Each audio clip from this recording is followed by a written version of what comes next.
Inanunsyo rin ni Kamida na opisyal nang available ang tickets para sa malaking boxing event sa Japan noong December 27. Tampok dito mga kwento ang labanan nina Masamichi Yabuki at ni Felix Alvarado, isang high-level matchup na inaabangan ng mga boxing fans, lalo na't parehong kilala ang dalawang boksingero sa mabilis at agresibong estilo. At ayon kay Kamida, ang darating na event ay bahagi ito ng Saiko X/Japan Triumphant Return, isang serye ng boxing shows na layong ibalik ang lakas at reputasyon ng Japanese boxing events sa international scene. Gayunpaman sa ngayon ay hindi pa muna nakalagay sa opisyal na nakalinya itong si Johnny Real Casimero sa fight card. Kaya naman maraming haka-haka ang lumabas sa online.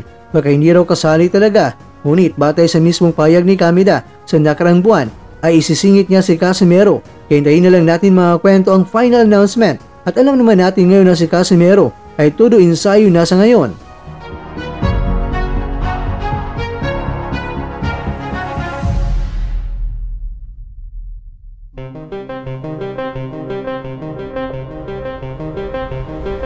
Mga kakwento, marami ang maasa na maaring isingit si Casimero anumang oras, lalo na tila may magandang relasyon pa rin siya sa kampo ng mga Kamida at malinaw na ipinagtatanggol pa siya ng kanyang promoter sa issue na game fixing. Isa lang ang sigurado, patuloy na pinag-uusapan ang pangalan ni Casimero sa Japan at habang papalapit ang event